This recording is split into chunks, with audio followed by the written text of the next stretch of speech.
സൗദിയിലെ ജയിലിൽ തടവിൽ കഴിയുന്ന അബ്ദുൾ റഹീമിന്റെ മോചനം വീണ്ടും നീളുകയാണ്. കേസ് വീണ്ടും മാറ്റിയിരിക്കുന്നു എന്നതാണ് ഇപ്പോഴത്തെ ഏറ്റവും പ്രധാനപ്പെട്ട കാര്യം. 9ാം തവണയാണ് ഇപ്പോൾ കോടതി ഈ കേസ് മാറ്റുന്നത്. വിവരങ്ങളുമായി ജമാലുദ്ദീൻ ചേരുകയാണ്. ജമാൽ, ഇപ്പോൾ 9ാം തവണയാണ് ഈ കേസ് കോടതി മാറ്റുന്നത്. ഇന്നിപ്പോൾ രാവിലെ 10 മണിക്ക് പരിഗണിച്ചു, പക്ഷേ വിധി ഉണ്ടായില്ല. ഇന്ന് കേസ് മാറ്റിക്കൊണ്ട് സൗദിയിലെ കോടതി അതിൽ വിശദീകരിച്ചത് എന്താണ്?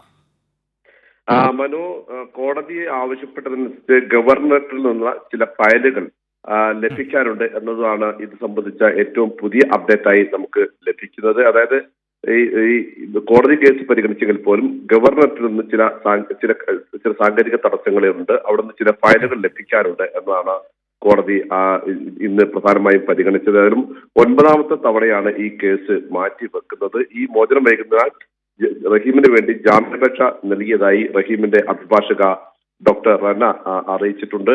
കേസ് നേടുന്നതുമായി ബന്ധപ്പെട്ട് റഹീമിന്റെ അഭിഭാഷകൻ കഴിഞ്ഞ ദിവസം ഗവർണറെ കാണുകയും ചെയ്തിരുന്നു. ഏതായാലും ഈ കേസിൽ പുരോഗതിയുണ്ട്, പക്ഷേ അതേസമയം കേസ് നീണ്ടുപോകുന്നു. നേരത്തെ ഇത് 9ാമത്തെ തവണയാണ്. രേഖകൾ ലഭിക്കാത്തതിന്റെ സാങ്കേതിക പ്രശ്നമാണോ ഇത്തവണ തടസ്സമായത്? ഗവർണർ കോടതി ഈ കേസ് പരിഗണിക്കുന്നുണ്ടെങ്കിൽ പോലും സൗദിയിലെ ഗവർണറേറ്റിൽ നിന്ന് ചില രേഖകൾ, ചില ഡോക്യുമെന്റുകൾ ലഭിക്കാനുണ്ട് എന്നതാണ് ഈ കോടതി ചൂണ്ടിക്കാണിച്ചത്. അത് പരിശോധിച്ച ശേഷം മാത്രമേ ഇക്കാര്യത്തിൽ കൂടുതൽ നടപടി എടുക്കാൻ സാധിക്കൂ എന്നാണ് കോടതി ഇന്ന് ഇത് സംബന്ധിച്ച് പരിഗണിക്കുമെന്ന് വ്യക്തമാക്കിയിട്ടുണ്ടോ? ഇല്ല, അല്പസമയത്തിനകം തന്നെ എന്നാണ് ഈ പുതിയ അടുത്തതായി കേസ് പരിഗണിക്കുക എന്ന് വ്യക്തമാക്കുമല്ലോ. ശരി ശരി. ജമാലുദ്ദീനാണ് ഗൾഫിൽ നിന്ന് ഈ വിവരങ്ങൾ നമുക്ക് നൽകിയത്. അബ്ദുറഹീമിന്റെ മോചന കേസ് വീണ്ടും മാറ്റിയിരിക്കുകയാണ്. ഇത് 9ാമത്തെ തവണയാണ് കേസ് കോടതി മാറ്റുന്നത്.